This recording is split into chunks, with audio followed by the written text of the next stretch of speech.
Thank you, Mr. Chairman. Mr. Ghalib, I am concerned that your stated public positions are markedly in conflict with the views of President Trump and with the positions of the United States. So I want to spend some time talking about your views. Let's talk first about boycott, divestment, and sanctions of Israel. During your tenure as mayor, the Hamtramck City Council passed a resolution supporting the boycott of Israel, divestment from Israel, and sanctions of Israel. Do you support boycotting Israel? Thank you, Senator, for that question. So, as a mayor, my position is an honorary position, and it's a city manager system in our government, city government. So, the Jewish Voice for Peace group drafted that resolution, came and convinced the city council to unanimously vote for that. So you voted for it? I didn't vote for it because I only vote if there's a tie. So it wasn't my idea, it wasn't my initiative. It was the Jewish Voice group. Did you support it at the time? I didn't support it. I didn't vote for it. Did It you wasn't my oppose it? idea. Did you oppose it? I didn't have to vote at the time. So Do you support boycotting Israel right now? Senator, we don't have any companies that deal with Israel in our city. Okay, with respect, you're not answering my question. I don't. As a policy matter, do you support BDS? Do you support boycotting, divesting, and sanctioning? Under your leadership, the city you were leading became the first American city in the whole country to pass a BDS resolution, and I'm asking if you support the policy that you put in place. I didn't put it in place, and I don't support it, but it was, like I said, drafted. So your testimony here today is you do not support BDS, you do not support boycotting Israel, divesting from Israel, or sanctioning Israel. Yes, sir. It was drafted by a Jewish attorney, voted unanimously by the city council. All right, let's move then to the Abraham Accords.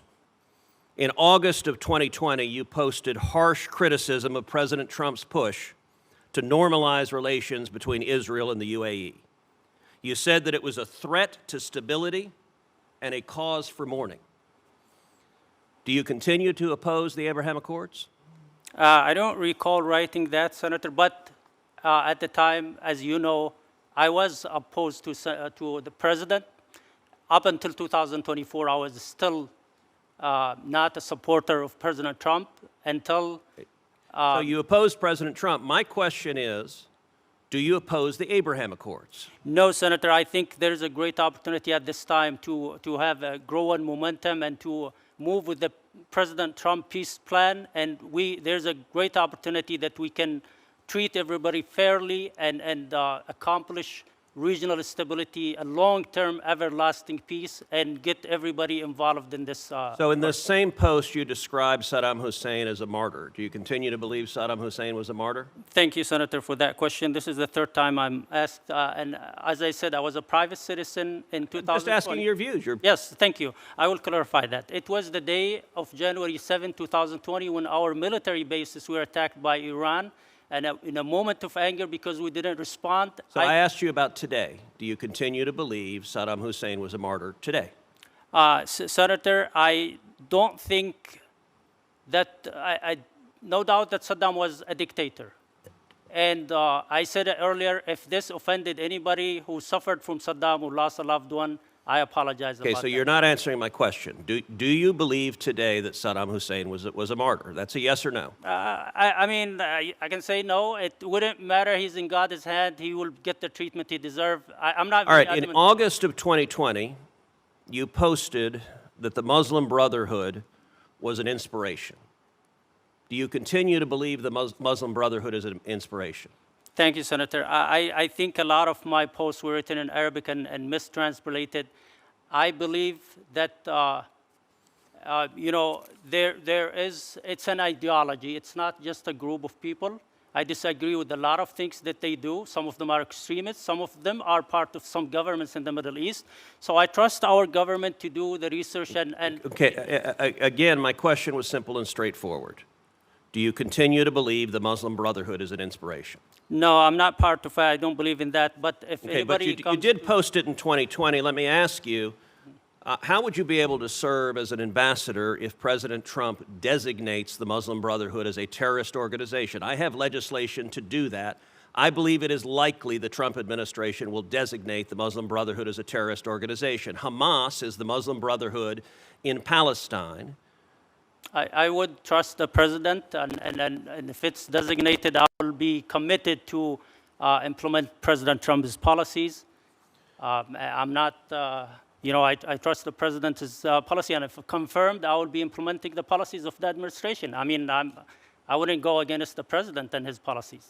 Mr. Ghalib, I will say, from your long-standing public positions, it appears you have a deep-felt and passionate view about the Middle East, but it is a view that is in direct conflict with the policy positions of President Trump and this administration.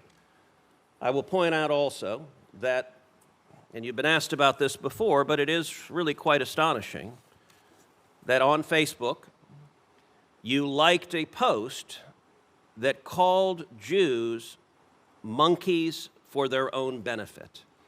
Thank you, Senator. Why would you like a post that calls Jews monkeys? Thank you. I explained that earlier. From 2010 to 2000, before I became the mayor, I used to have a bad habit of acknowledging every post, every comment under my post. Doesn't mean that I agree with it, just acknowledging. But there were a response under that was not translated or interpreted that says you can say this in your country but not in this country, which means that I did not agree with that post, even though I acknowledge it. I know it was a bad habit, but let me be clear. I don't agree with that statement, and I treat everybody with respect in my official capacity. And let's be clear, the statement that you liked said they are all monkeys for their own benefit. So every Jew is a monkey.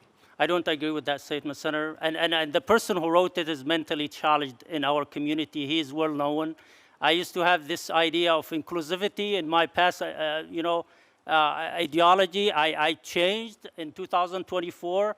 I changed even my party, Mr. Ghalib, there may well be positions within the Trump administration that you are qualified to perform in that are unrelated to these issues that you have such passionate beliefs about. I believe your beliefs are sincere. I believe that when you became the mayor of the first city in America to pass a BDS resolution, it's because you believe in BDS. I disagree with you on that. That is contrary to the policy of the United States government, but you're entitled to have your own views. But what I do not understand is how you could possibly serve as a United States ambassador for President Trump in the Middle East when you have passionate views, including having been a vocal opponent of the Abraham Accords, the singular and most consequential accomplishment President Trump has negotiated, and your longstanding views are to publicly oppose the Abraham Accord. Thank you, Senator. Let me be clear. I support the Abraham Accord, and I think there's a golden opportunity to get everybody involved in that. And let me be clear, in February of 2022, as the mayor, the first thing I did is to pass a resolution to condemn anti-Semitism. It's documented. That's what I perform in my official capacity. The other things, people are making assumptions based, trying to judge my intention. I'm curious, would a statement like all Jews are monkeys, would that qualify as anti-Semitism? Well, that's, somebody wrote it who's mentally challenged. Now, my question is, does the statement all Jews are monkeys, does that qualify as anti-Semitism? I don't agree with it, Senator. Okay, you're not answering my question. It's definitely anti-Semitism, but clicking on it doesn't mean I endorse it. It's well, just actually, like means exactly that. When you like something, it means you like Senator, something. every post since 2010, every comment, because I used to have like 10, 20 comments, I used to acknowledge it, to read it, but sometimes I would respond under it to oppose it. And there was a response here that wasn't translated by the media that says, you cannot say this in your country. It wasn't translated. And when I met with Senator... But that's not disagreeing with the statement that all Jews are monkeys. But let me be clear now, I disagree with that. And But you didn't at the time.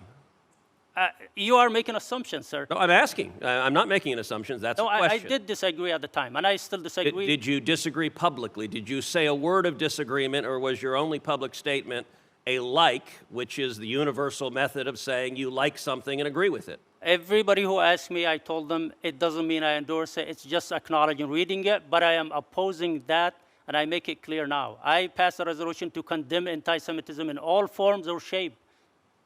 So you mentioned earlier that the posts were in Arabic and they haven't been translated right. I have in my hands right now one of those Arabic posts on August 13th, 2020, and I have the English translation. Among other things, you talk about